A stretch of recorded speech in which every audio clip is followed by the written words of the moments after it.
구약 성경 여호수아 6장 1절에서 7절까지 그리고 맨 마지막 27절만 같이 읽도록 하겠습니다. 다 같이 우리 한 목소리로 함께 봉독하도록 하겠습니다. 이스라엘 자손들로 말미암아 여리고는 굳게 닫혔고 출입하는 자가 없더라. 여호와께서 여호수아에게 이르시되 보라, 내가 여리고와 그 왕과 용사들을 내 손에 넘겨주었으니 너희 모든 군사는 그 성을 둘러 성 주위를 매일 한 번씩 돌되 엿새 동안을 그리하라. 제사장 7은 7 양각 나팔을 잡고 언약궤 앞에서 나아갈 것이요 7째 날에는 그 성을 7번 돌며 그 제사장들은 나팔을 불 것이며 제사장들이 양각 나팔을 길게 불어 그 나팔 소리가 너희에게 들릴 때에는 백성은 다 큰 소리로 외쳐 부를 것이라. 그리하면 그 성벽이 무너져 내리리니 백성은 각기 앞으로 올라갈지니라 하시매 눈의 아들 여호수아가 제사장들을 불러 그들에게 이르되 너희는 언약궤를 메고 제사장 7은 양각 나팔 7을 잡고 여호와의 궤 앞에서 나아가라 하고 또 백성에게 이르되 나아가서 그 성을 돌되 무장한 자들이 여호와의 궤 앞에서 나아갈지니라 하니라. 아멘. 우리 27절 말씀 다 함께 봉독합니다. 여호와께서 여호수아와 함께 하시니 여호수아의 소문이 그 온 땅에 퍼지니라. 아멘. 이 말씀을 가지고 인생의 어려움 이길 수 있습니다. 문제보다 하나님께 집중하기라는 제목으로 우리 함께 은혜를 나누도록 하겠습니다. 잠깐 우리 앞뒤 좌우에 있는 분들하고 한번 주의 사랑으로 함께 인사를 나누는 시간 갖도록 합니다.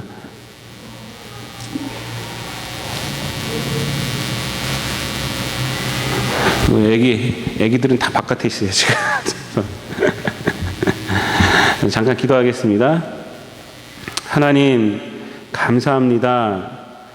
저들로 하여금 이 땅에 살아가는 동안에 예수 그리스도의 십자가의 은혜로 참 소망을 갖게 하여 주시고 헛된 인생이 아닌 참다운 인생을 살다가 우리가 주님 품으로 갈 수 있도록 하여 주심을 주님 감사를 드립니다.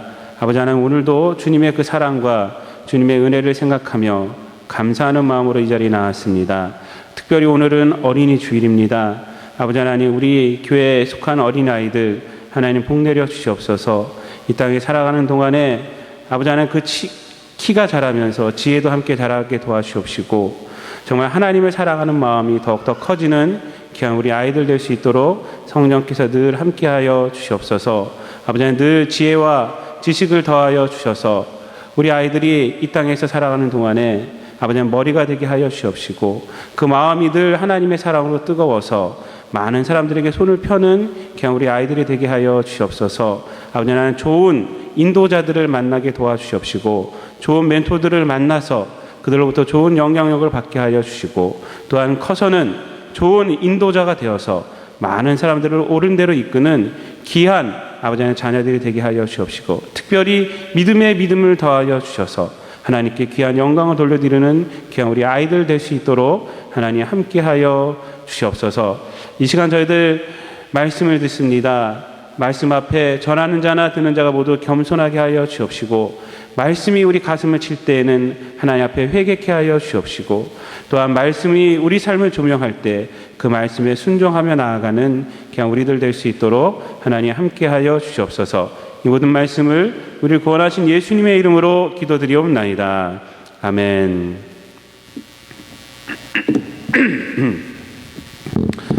영국의 그 북단 그 북해에는요, 북단 북해에서 잡은 청어가 많이 잡히는데 그 영국인들에게 아침 식사 반찬으로 그 청어가 굉장히 인기가 좋다고 합니다.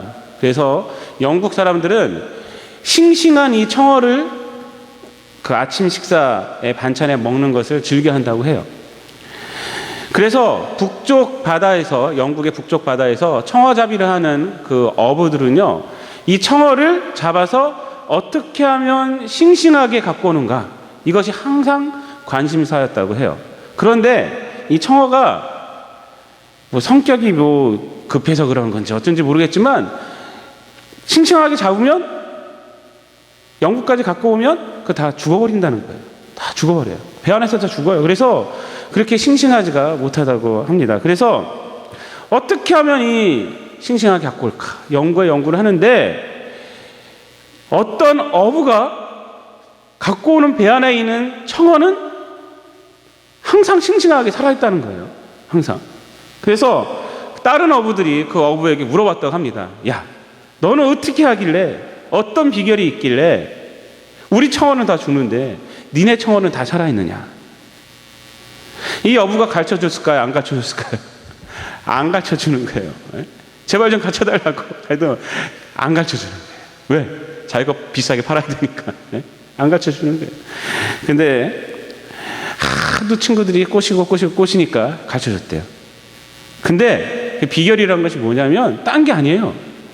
청어를 잡은 그곳에다가 메기를 한 마리 집어넣는다는 거예요. 근데 이 메기가 청어를 잡아먹는다는 겁니다. 그러니까 이 어부가 깜짝 놀라요. 다른 어부들이. 아니 그러면 메기를 갖다 집어넣으면 청어가 다 잡아먹히지 않느냐 했더니 그렇습니다. 이렇게 말을 하는 거예요. 다 잡아먹는데 다는 아니고 한두 마리만 잡아먹는다는 거예요. 한두 마리만 잡아먹히고 대신에 다른 청어들은 살아났다는 거예요. 왜? 이 메기한테 안 잡혀 먹으려고 필사적으로 도망다니다가 그래서 살아있다는 거예요. 메기로부터 살아나기 위한 그 몸부림이 결국 이 청어를 영국까지 살려갖고 갖고 온다는 이야기입니다. 이 이야기는요, 제가 지어낸 얘기는 아니고 세계적인 역사가 토인비 박사가 즐겨 했던 얘기예요. 여러분들 우리가 잘 알다시피 이 아놀드 토인비 얼마나 유명한 역사학자입니까? 그가요 27년 만에 완성한 책이 있습니다. 그것이 뭐냐면 역사의 연구예요. 그게 아마 12권인가 전집일 거예요. 몇 권이 한 권짜리가 아닙니다.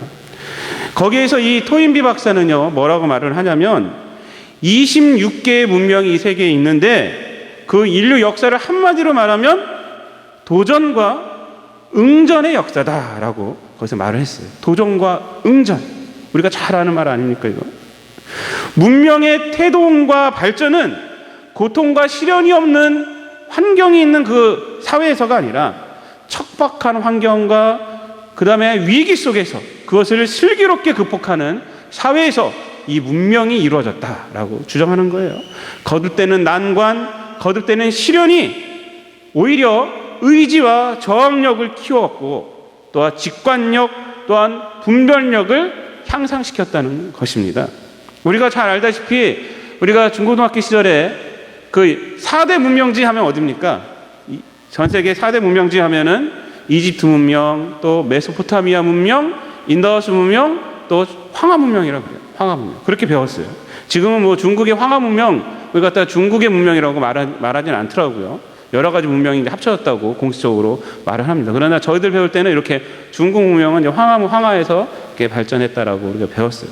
그런데 하여튼 이 네 문명, 이집트, 메소포타미아, 인더스, 그 다음에 황하 문명의 특징이 뭐였죠? 여러 가지 특징이 있지만 큰 특징이 뭐냐면 모두가 큰 강가 유역에서 이 문명들이 발전했다는 거예요.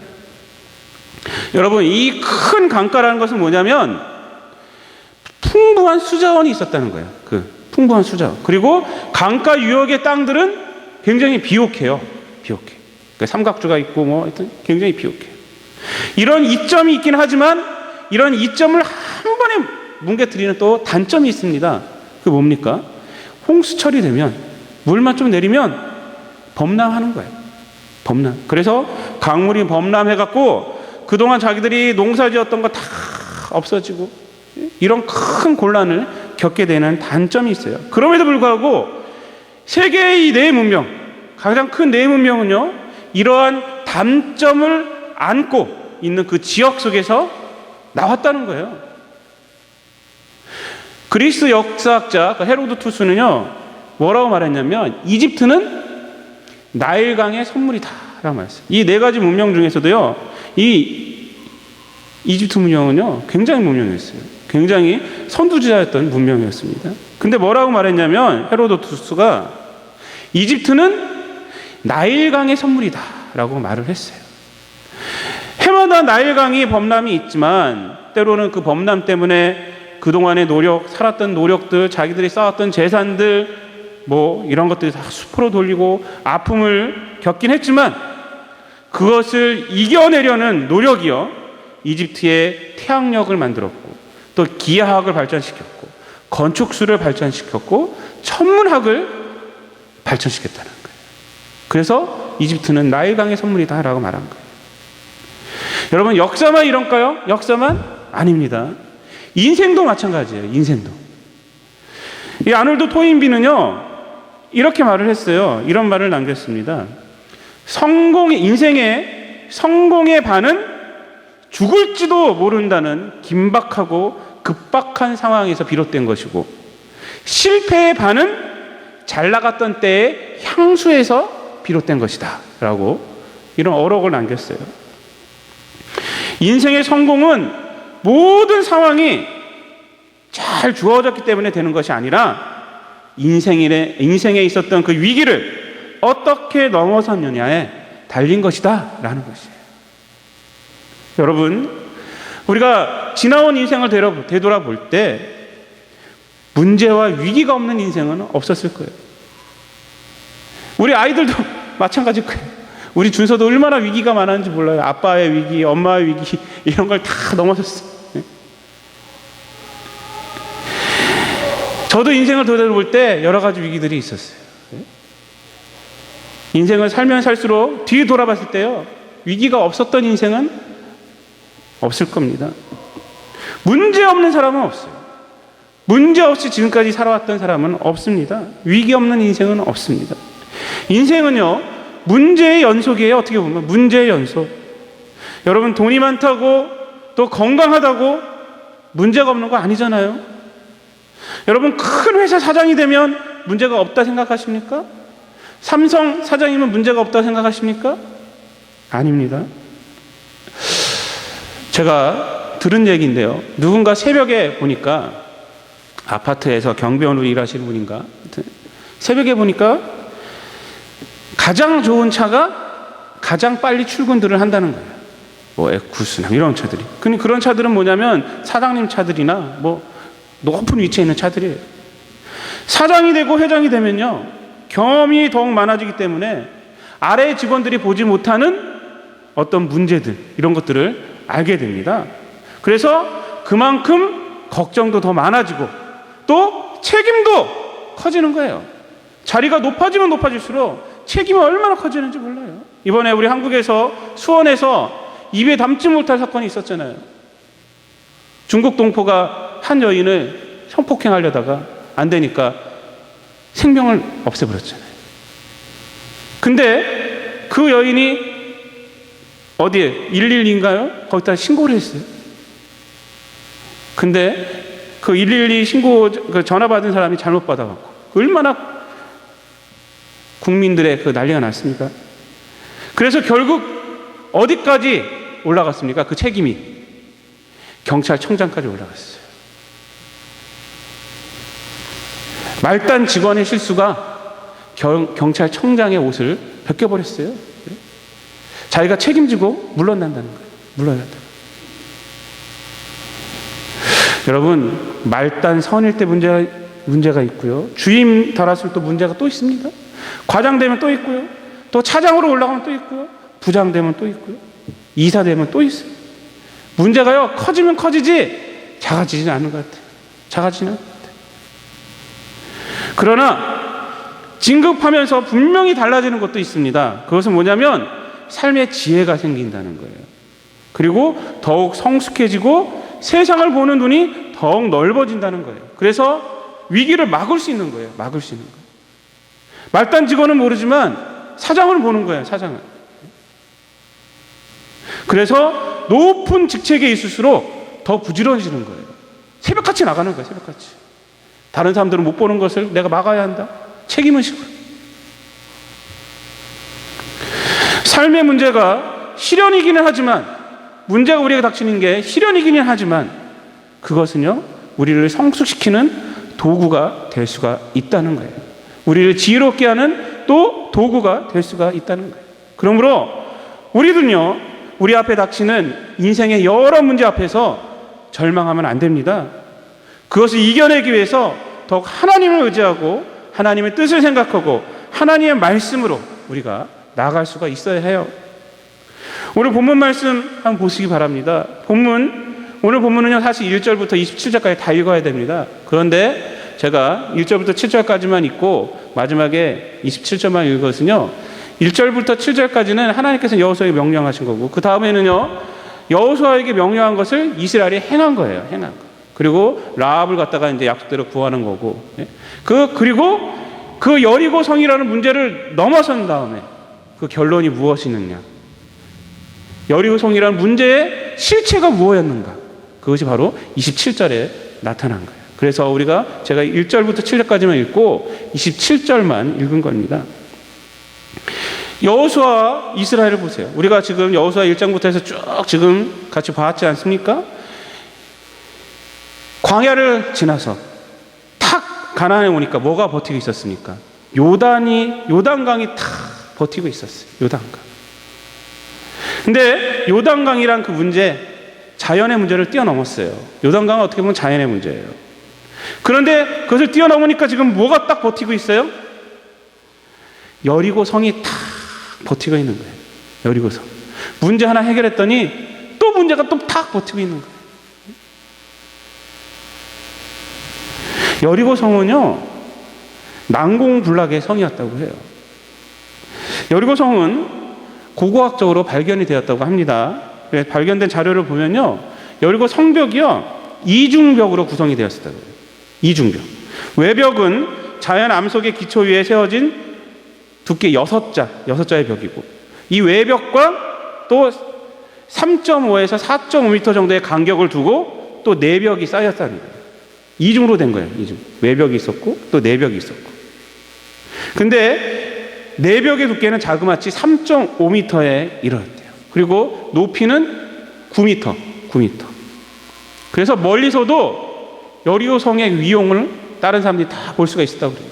여리고가 좀 높은 지역이 있었기 때문에 거기 또 9m를 쌓았으니까, 그것도 두껍게 거기를 침입한다는 것은요, 그것은 불가능한 거예요. 또 여리고 성에 있는 사람들은요, 이스라엘 민족들이 이제 들어온 것을 알았습니다. 그래서 모든 대비 태세를 다 갖추고 있었어요. 1절 말씀에 보면 이렇게 말하고 있잖아요. 1절, 이스라엘 자손들로 말미암아 여리고는 굳게 닫혔고 출입하는 자가 없더라, 이렇게 말하고 있어요. 두꺼운 성벽만 있던 것이 아니라 닫아버리고 방어 태세를 다 갖추고 있는 거예요. 여리고는요, 이 가나안의 중부에 해당하는 지역이 있습니다. 근데 왜 이 여호수아가 가나안의 중부부터 쳤을까? 그것은 왜 그러냐면, 가나안에 여러 부족들이 있는데 이 가운데 허리를 치지 않으면 자기들끼리 연합을 한다는 거예요. 그래서 그 연합을 못하기 위해서 가운데부터 치고 들어가는 거예요. 근데 여리고 성이 너무 높이 있고 너무 견고한 성이에요. 문만 닫는 것으로 출입을 금하는 것으로 방어할 수 있는 그런 성입니다. 그런 성. 지금 여호수아는요, 커다란 문제 앞에 닥친 거예요. 그렇다고 해서 그 성을 돌아서 가자니, 그럼 어떻게 되는 겁니까? 적에게 등을 보이는 꼴이에요. 등. 여리고 적에게 등을 보이는 꼴이 되는 거예요. 하여튼 여호수아는 어떻게 해서든 지금 이 여리고 성이라는 문제를 해결해야 되는 상황이 있어요. 이제는 해결 안 하면 안 돼요. 안 하면 안 돼요. 요단을 갖다 건넜더니 산 넘어 산인 겁니다. 산 넘어 산. 그런데 어떻게 됐습니까? 우리가 여호수아 6장을 쫙 다 아시겠지만 여리고 성은요, 무너져 버렸어요. 그것도 아주 인간의 상식으로는 이해할 수 없는 방법. 여리고를 갖다가 도는 방법으로, 소리치는 방법으로 하루에 한 바퀴씩 돌고, 6일 하루에 한 바퀴 돌고, 7일째 되는 날에 7바퀴 돌고, 그리고 소리쳐. 그렇게 했더니 여리고 성이 무너져 버린 거예요. 그 거대한 난공불락의 성벽이 무너져 버렸어요. 그렇게 이스라엘은 여리고를 점령할 수가 있었던 것입니다. 여러분, 이들이 자기 앞에 있었던 여리고성이라는 또 닥친 문제를 해결할 수 있었던 근본적인 것이 무엇일까요? 도는 거야?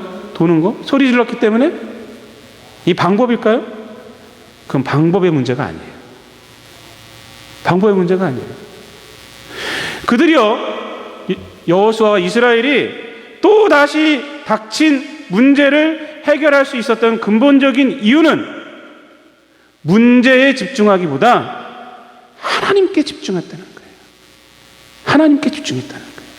이것이 원리입니다. 이것이 원리.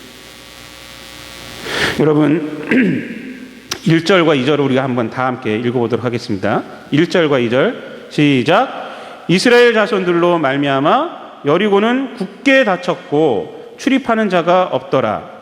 여호와께서 여호수아에게 이르시되 보라 내가 여리고와 그 왕과 용사들을 내 손에 넘겨 주었으니. 여러분 이 1절과 2절 말씀은요 완전히 다른 뉘앙스입니다. 완전히 다른 뉘앙스예요.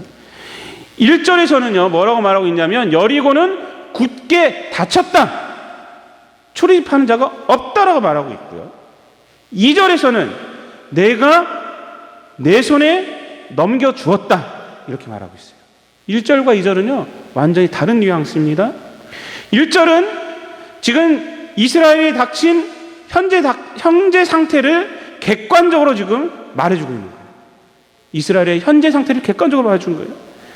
문이 닫혀있다. 문이 닫혀있다. 그러나 2절 말씀은 뭡니까? 나는 하나님이다. 내가 이 성을 너에게 주었다 라고 말해준 거예요. 거기서 이 여호수아와 이스라엘 민족은 1절 말씀을 붙잡은 것이 아니라 1절 말씀 속에서 좌절한 것이 아니라 2절 말씀을 붙잡았다는 거예요. 하나님을 붙잡았다는 거예요. 여러분 40년 전에도 이와 비슷한 상황이 있었어요. 이스라엘 민족의 역사에 보면. 그러나 40년 전에 이스라엘은 가나안 땅의 객관적인 상태를 보고 좌절했습니다. 자기 스스로를 메뚜기라고 비하했어요. 민수기 13장 31절부터 33절까지 말씀 보면 그것이 잘 나타나고 있어요. 그 땅은 정말 비옥한 땅은 맞다. 하지만 그 땅에는 사람들은 우리보다 키가 이렇게 크고 우리가 그들에게 비유하면 우리는 메뚜기다 메뚜기라고 말을 했어요.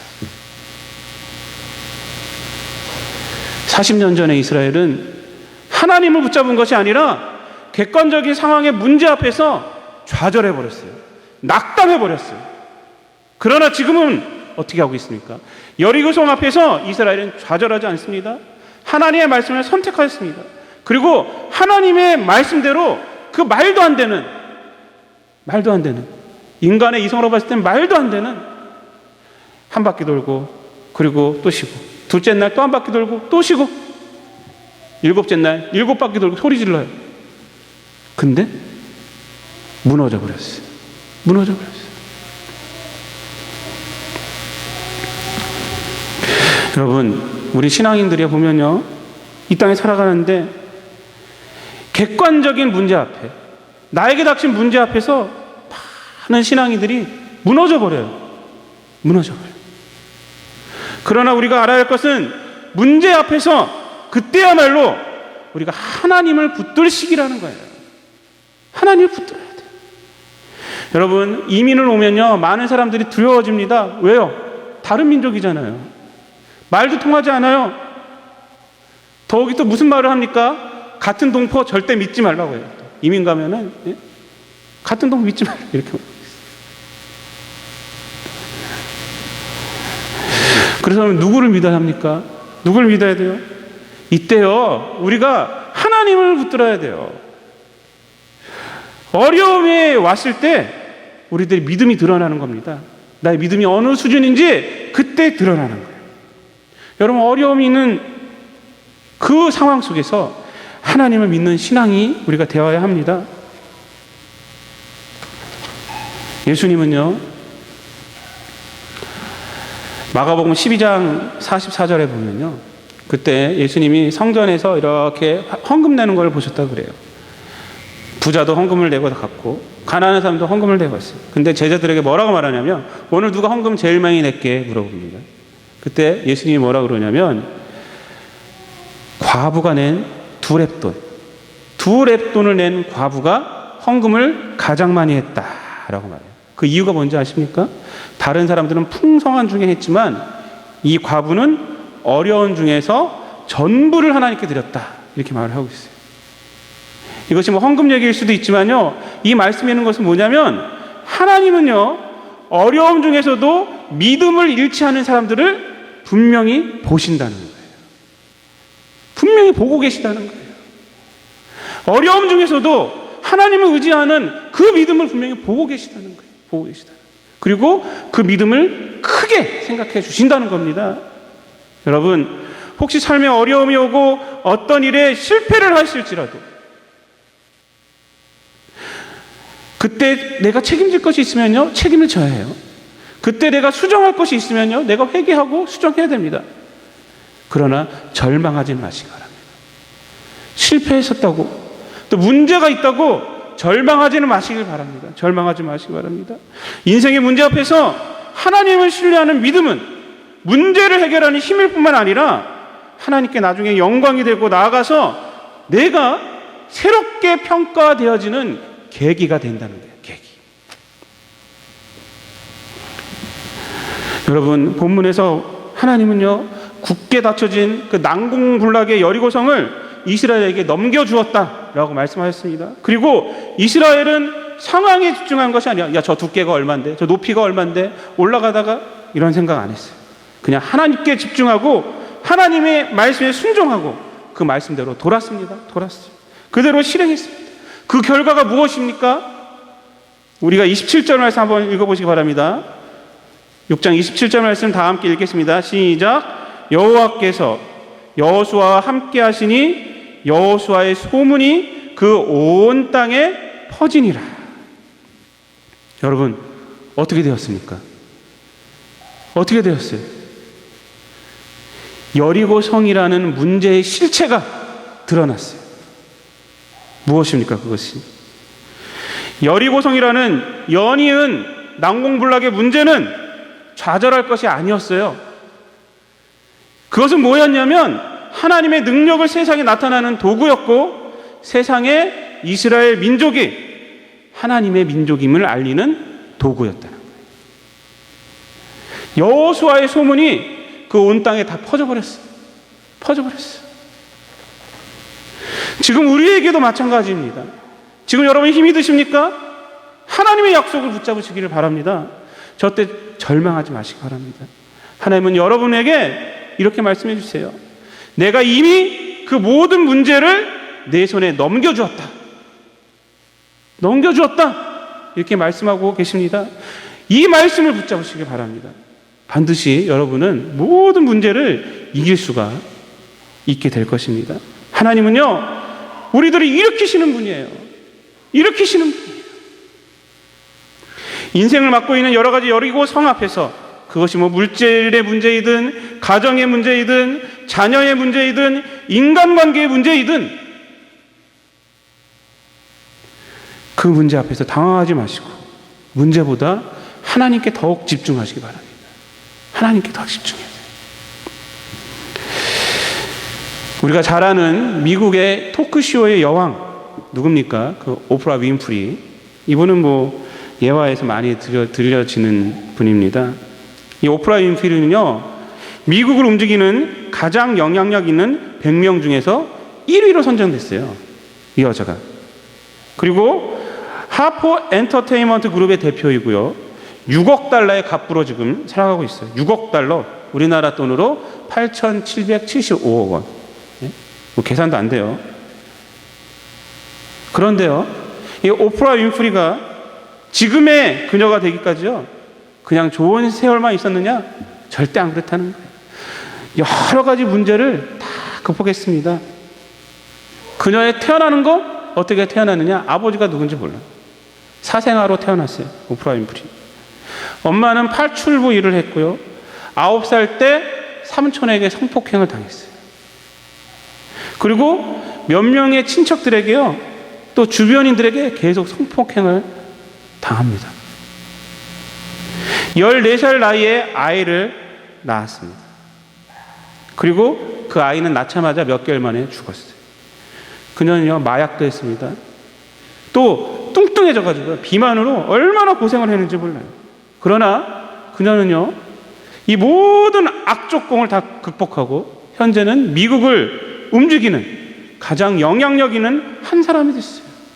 오프라 윈프리 쇼에서요, 무슨 제품이 좋다 그러면요, 그거는요, 그 다음날 가면은 엄청나게 팔리는 거예요. 무슨 책이 좋다 그러면 그 다음날 베스트셀러예요. 이렇게 된 그녀의 힘의 원동력이 어디였을까요? 그녀는요, 이렇게 말합니다.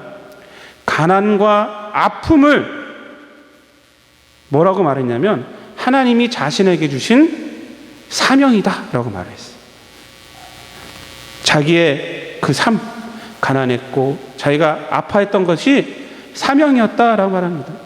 그녀는요, 성경을 읽으면서 성경의 인물들 중에서 모세를 자기의 모델이라고 딱 삼았습니다. 모세가 내 모델입니다.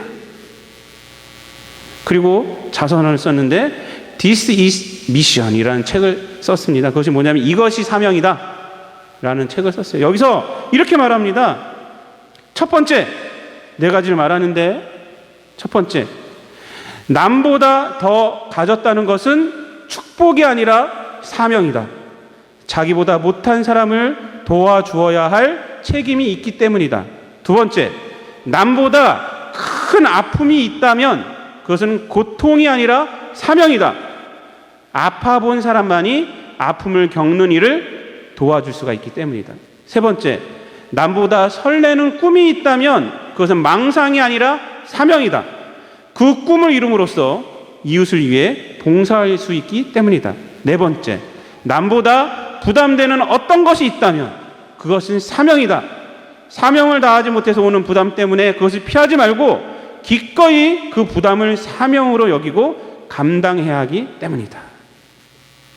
여러분, 이 말씀에서요, 저는요, 두 번째 말씀에서 야, 이런 생각을 하는구나. 다른 건 사명일 수 있잖아요. 축복, 그래, 사명일 수 있어요. 나의 꿈이 있는 거 사명일 수 있어요. 또 나에게 어떤 부담되는 거 있어, 그래, 내가 할 수 있어요. 사명일 수 있습니다. 근데 뭐라고 말하냐면 좀 특이한 게 뭐냐면 남보다 더 큰 아픔이 있었다면 나에게 그것은 고통이 아니라 사명이라는 거예요. 내 인생의 과거에 큰 문제가 있었고 아픔이 있었고 이런 것이 있었다면 그것은 고통으로 내 인생에 계속 누르고 있는 것이 아니라 그것은 사명이었다는 거예요. 왜? 아파본 사람만이 아픔을 겪는 일을 도와줄 수 있기 때문이라는 거예요. 현대 많은 사람들이 어떻게 살아가고 있느냐? 과거의 아픔이 지금 나의 짐입니다 라고 살아가고 있습니다. 과거에 가정에서 당했던 것이 나의 지금 이거 만들었습니다. 이렇게 살아가고 있어요. 그러나 오프라 윈프리는 그렇게 말하지 않아요. 과거의 아픔은 나에게 사명이다.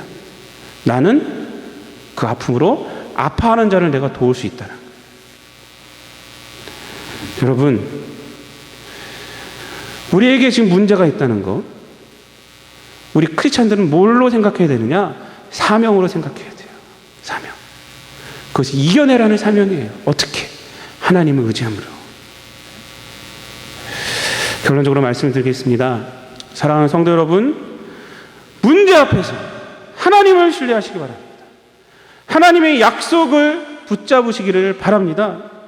문제는요, 우리 믿는 자에게 절망할 이유가 아니라, 우리가 실패할 이유가 아니라 우리의 믿음을 드러낼 기회라는 것입니다. 하나님의 능력을 체험할 기회라는 거예요. 그렇습니다. 이스라엘 민족은요, 광야에서 또한 여리고 평야에서 신앙의 훈련을 계속 받았어요. 그리고 그들의 신앙을 지금 어디서 나타내는 거예요?